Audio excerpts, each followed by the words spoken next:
Friends, thank you for being here today. What if I told you that right now, at this very moment, a single pipeline buried beneath the Great Lakes holds the power to freeze millions of Americans? Not through some cyber attack, not through foreign sabotage, but through the deliberate actions of American politicians fighting to shut it down.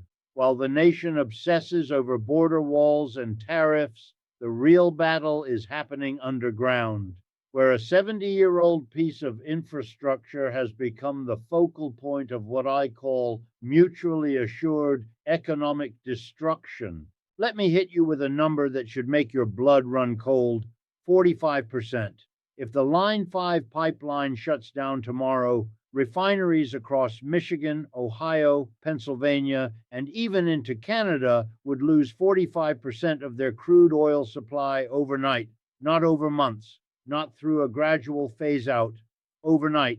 We're talking about a 14.7 million gallon daily shortfall of gasoline, diesel, and jet fuel.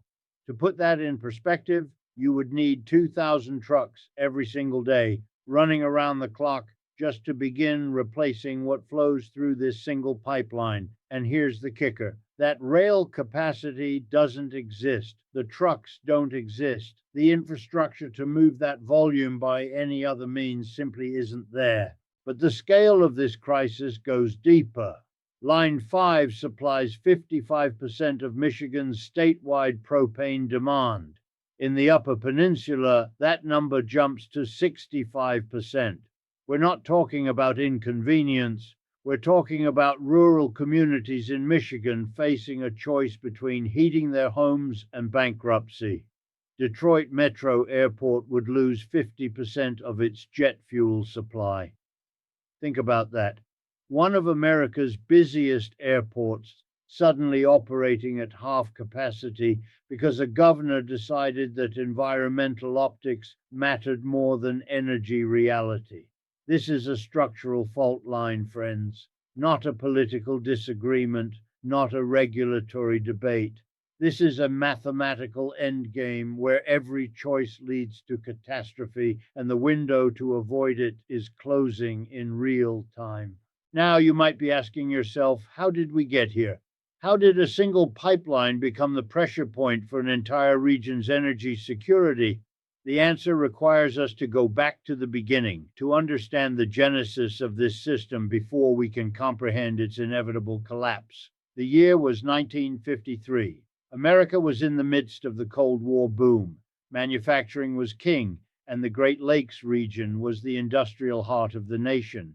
Enbridge, then known as Lakehead Pipeline Company, proposed something audacious: a pipeline that would carry crude oil from Western Canada across the Great Lakes to refineries in Eastern Canada and the American Midwest.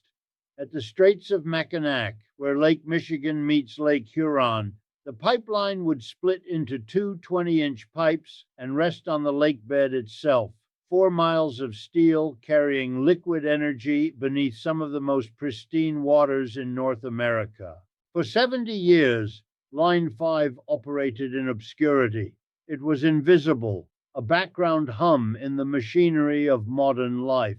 Millions of people heated their homes, filled their cars, and flew on planes, never knowing that their comfort depended on this underwater artery.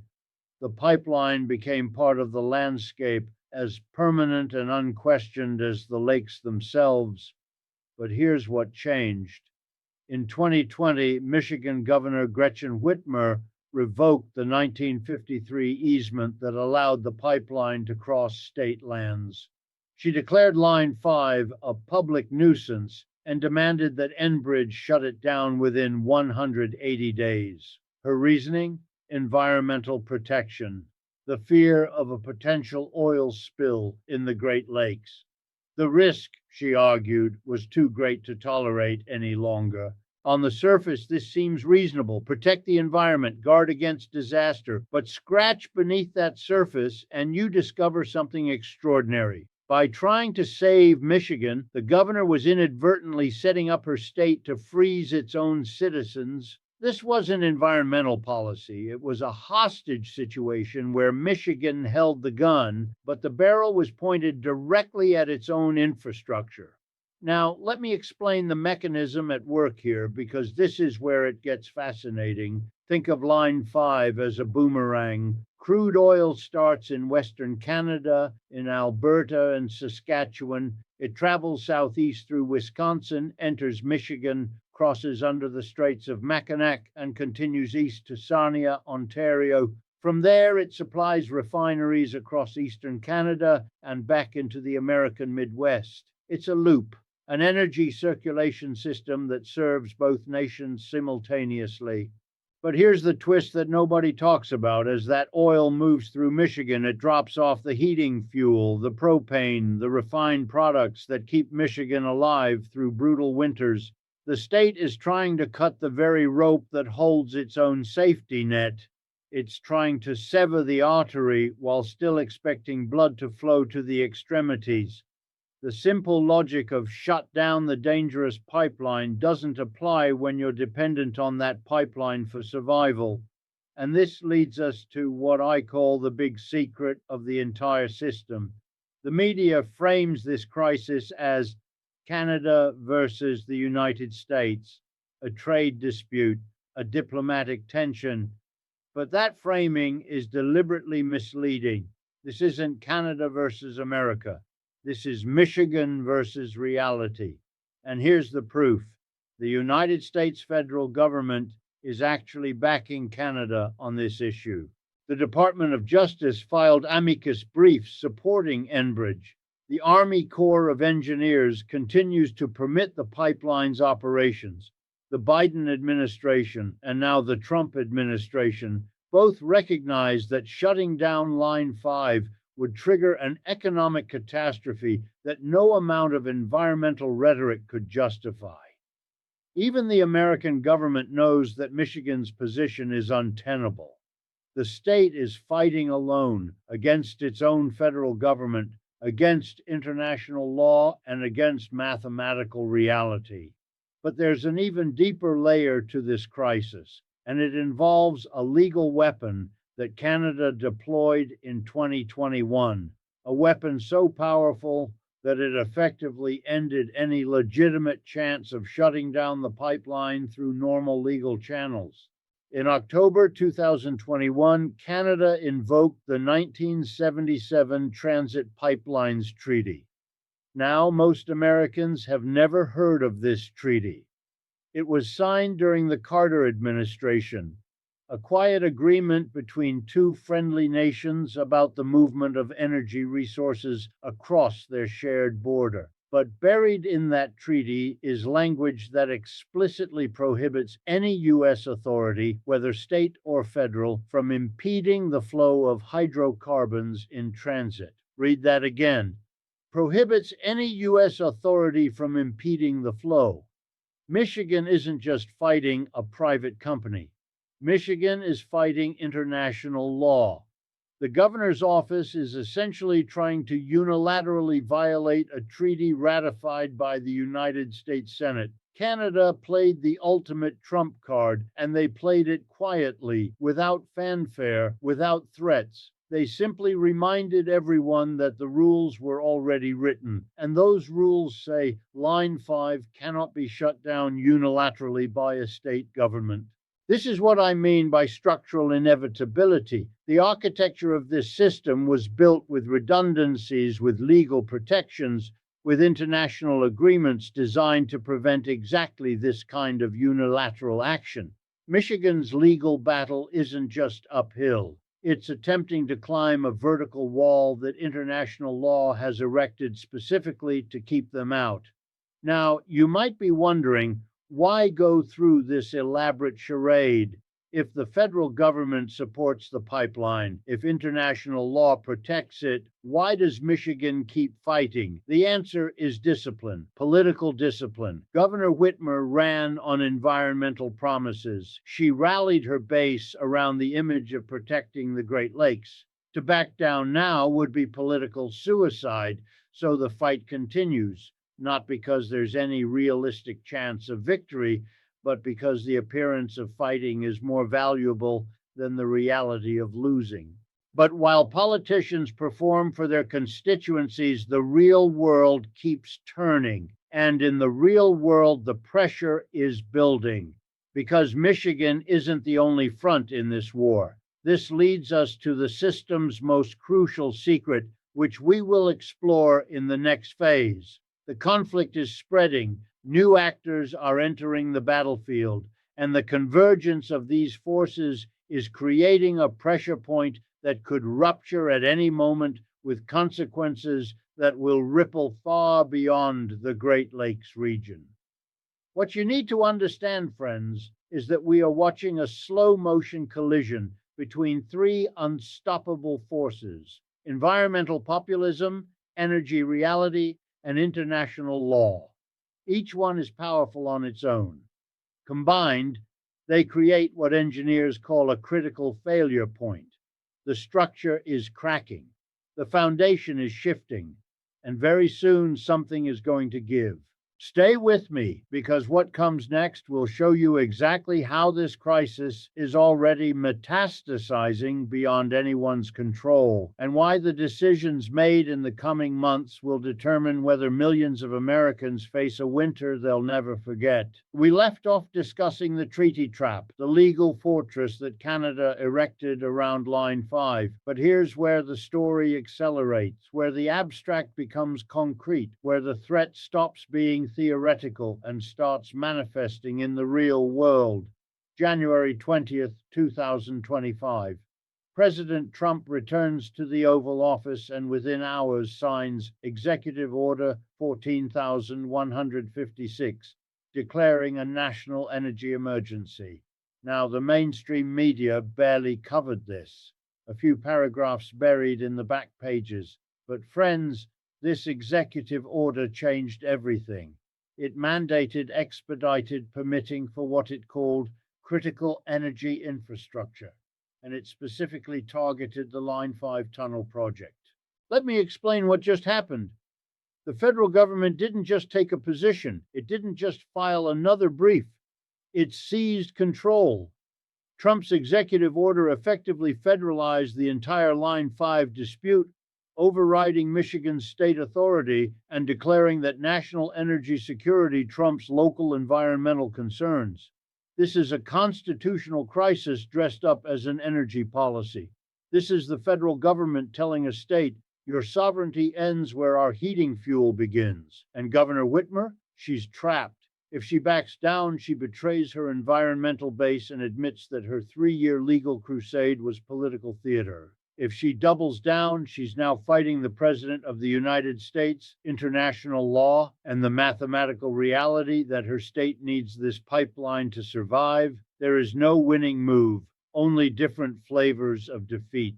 But let me show you the evidence that this crisis is already spreading, that the contagion has already begun. Because while lawyers argue in courtrooms, the real world is sending us signals, canaries in the coal mine. And friends, these canaries are dying.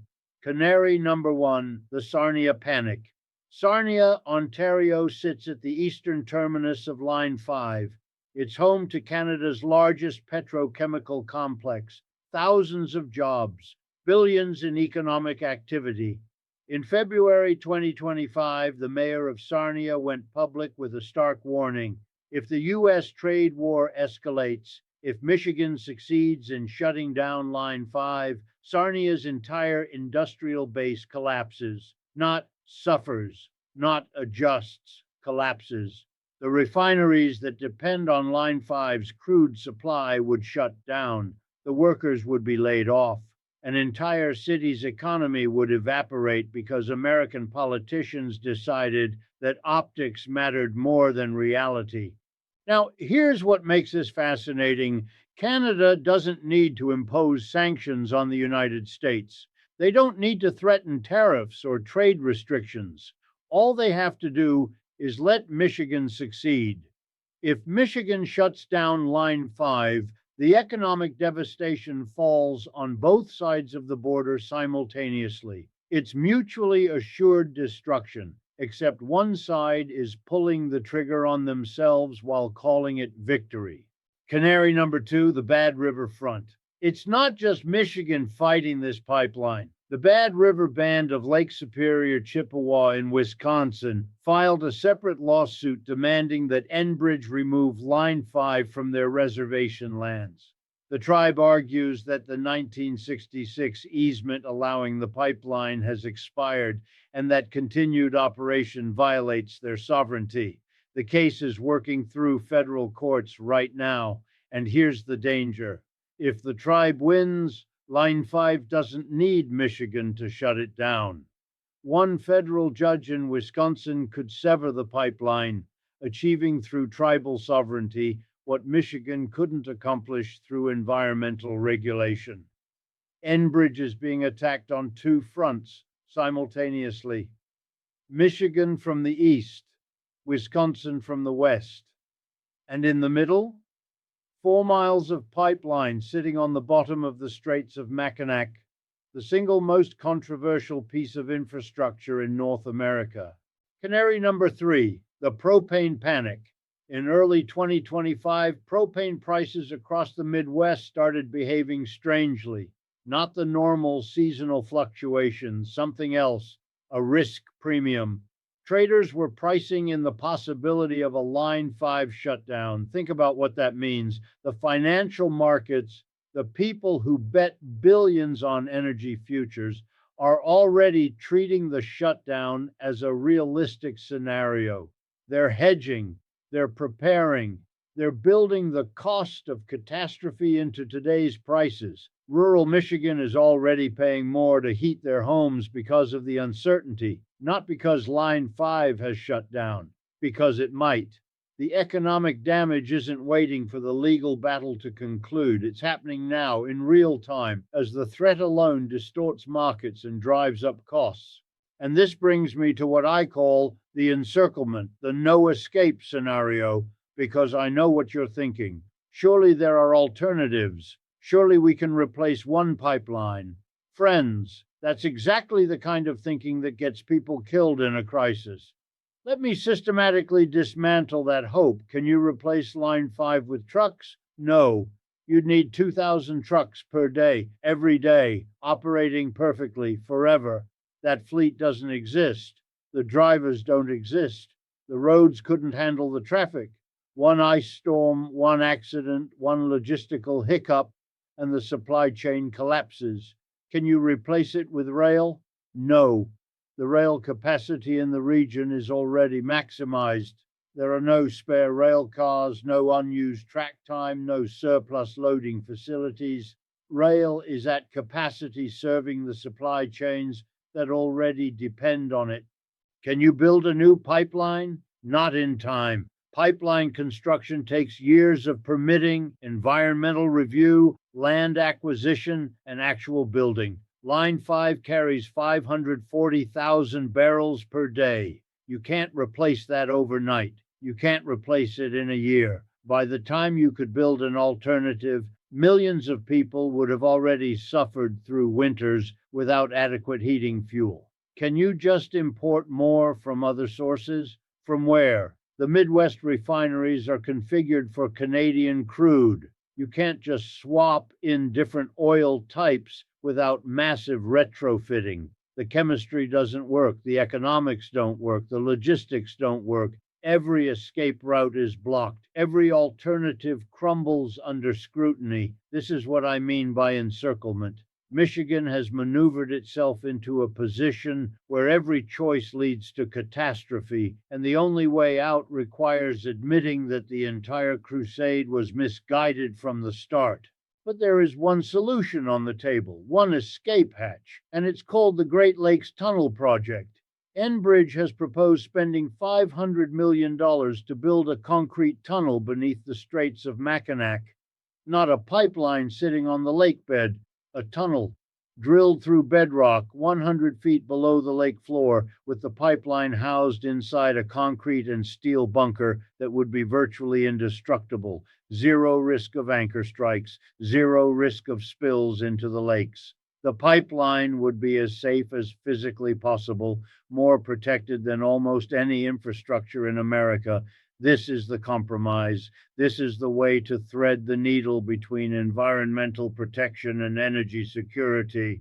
Build the tunnel, protect the lakes, keep the energy flowing. Everybody wins. Except here's the problem: the tunnel takes years to build. We're looking at 2027 or 2028 before it's operational. And we're in the danger zone right now. One court ruling could shut down Line 5 tomorrow, years before the tunnel is ready. We're in the gap, the vulnerable window where the old system could collapse before the new system is ready. This is the liquidity crisis of infrastructure.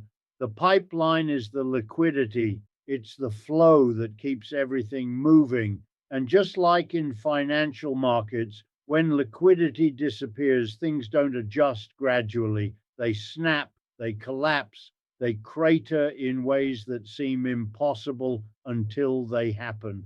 Let me paint you a picture of what that collapse looks like. It's February 2026. A federal judge in Wisconsin rules in favor of the Bad River Band. Line 5 must shut down within 30 days. Enbridge appeals, but the injunction stands. On March 1st, 2026, the valves close. Within 72 hours, refineries in Sarnia begin rationing output. Within a week, propane distributors across Michigan, Ohio, and Pennsylvania report supply shortages. Prices don't rise, they spike, triple, quadruple. Rural households that heat with propane face a choice: pay $500 to fill a tank that used to cost $150, or turn down the thermostat and pray for an early spring. Gas stations in Detroit start running out of certain fuel grades. Not because there's no gasoline in America, but because the logistics of rerouting supply chains can't happen fast enough. Detroit Metro Airport starts canceling flights, not because planes are grounded, but because the jet fuel supply has been cut in half and they're prioritizing the highest value routes. By April, the political pressure is unbearable. Congress holds emergency hearings. Canada files a formal complaint under the 1977 treaty demanding billions in damages. The president invokes emergency powers to commandeer rail capacity, but it's too little, too late. The supply chain is already fractured, and by May, when the weather warms and heating demand drops, the crisis seems to ease. But the damage is done. Businesses have closed, jobs have been lost, and everyone knows that next winter it's all going to happen again unless something changes. This isn't speculation, friends. This is the mathematical consequence of shutting down infrastructure that cannot be replaced in real time. Now, I need you to understand something crucial about what we're really witnessing here, because this isn't actually a story about a pipeline. It's a story about the collision of three unstoppable forces, and that convergence is creating a pressure point that our entire system is unprepared to handle. Force number one: environmental populism. This is the belief that we can simply wish away our dependence on fossil fuels through moral conviction and political will. It's the idea that if something is dangerous, we should shut it down, consequences be damned. Governor Whitmer isn't an outlier. She's riding a wave of sentiment that says environmental purity trumps economic reality. Her base doesn't want to hear about heating, fuel, logistics, or refinery configurations. They want to hear that she's fighting the oil companies, protecting the lakes, standing up to corporate interests. The narrative is more powerful than the numbers. Force number two: energy reality. This is the cold, hard mathematics of modern life. 540,000 barrels per day flowing through Line 5. 55% of Michigan's propane, 45% of the region's refinery crude supply. These aren't negotiable. These aren't political talking points. These are the physical constraints that determine whether millions of people can heat their homes, fill their cars, and maintain the basic functions of civilized life. Energy reality doesn't care about your politics. It doesn't compromise. It simply is. Force number 3, international law. The 1977 Transit Pipelines Treaty isn't a suggestion. It's a binding agreement between sovereign nations ratified by the United States Senate with the full weight of international law behind it. Canada invoked this treaty not as a threat but as a statement of fact. The rules exist. They were written specifically for situations like this. And those rules say that Michigan cannot unilaterally shut down energy infrastructure that crosses international borders. Now, here's what happens when these three forces collide. Environmental populism demands action. Energy reality demands caution. International law demands compliance. And there is no position that satisfies all three. Every choice violates one of these forces. Every move creates a new crisis. This is what engineers call a critical failure point. The structure cannot hold. Something must give. And friends, let me tell you what's really happening beneath the surface, because this is where we need to talk about psychology, about the human mind's inability to process this kind of threat until it's too late. There's a concept called normalcy bias. It's the psychological phenomenon where human beings are hardwired to believe that tomorrow will look like yesterday, that the systems we depend on will continue functioning because they always have, that the lights will turn on, the heat will flow, and the gas station will have fuel because that's how it's always been. Normalcy bias is why people don't evacuate before hurricanes, why they don't prepare for market crashes, why they assume that infrastructure once built is permanent and invulnerable. Right now, millions of people in the Midwest are operating under normalcy bias. They read headlines about the Line 5 dispute, if they read them at all, and they think, well, they'll figure it out. They always do. The adults in the room will make sure nothing bad happens. But what if there are no adults in the room? What if everyone is playing to their political base, calculating their next election, optimizing for short-term optics while the long-term crisis metastasizes? The liquidity tide is going out, friends, and we're about to find out who's been swimming naked. Here's what that means in practical terms. For 70 years, Line 5 provided a cushion, a buffer, an invisible layer of security that allowed the Midwest to function without thinking about where its energy came from. That cushion is evaporating. The legal battles, the political pressure, the uncertainty itself is draining the liquidity from the system. And once that liquidity is gone, once the pipeline shuts down or the court rulings create chaos, there's no gradual adjustment. There's no smooth transition. There's a snap, a break, a sudden realization that the foundation we were standing on was never as solid as we believed. And this brings me to the binary choice that every person watching this needs to confront, not as an abstract policy debate, but as a personal decision about how to navigate what's coming. Do you believe that political systems will solve this crisis before it manifests? Do you believe that Governor Whitmer will back down, that the courts will rule sensibly, that adults will intervene before catastrophe strikes? Or do you believe that political incentives, legal complexity, and human psychology will combine to ensure that we learn this lesson the hard way? Because here's the choice you actually face. You can hope that the system fixes itself, that the tunnel gets built in time, that the legal battles resolve in favor of energy security, that politicians put practical reality ahead of political theater. That's one option. Hope. Or you can prepare.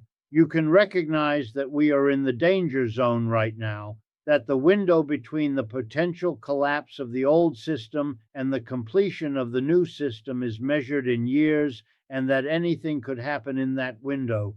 You can ask yourself, if propane prices triple, am I ready? If supply chains fracture, have I built redundancy into my life? If the energy cushion disappears, do I have a plan that doesn't depend on everything working perfectly? This isn't about hoarding. This isn't about panic. This is about recognizing that the scaffolding holding up our modern life is more fragile than we want to admit. It's about understanding that infrastructure isn't permanent, that systems break, that the distance between normal and crisis is sometimes just one court ruling, one political miscalculation, one failure of imagination by people who should know better. Now, let me be clear about what I'm not saying. I'm not saying Line 5 will definitely shut down. I'm not saying the Midwest will definitely freeze.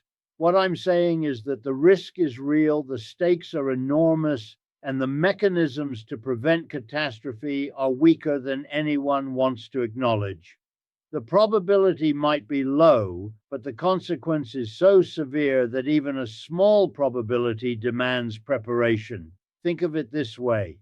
You have fire insurance not because you expect your house to burn down, but because the cost of being wrong is so catastrophic that the insurance is worth it even if you never use it.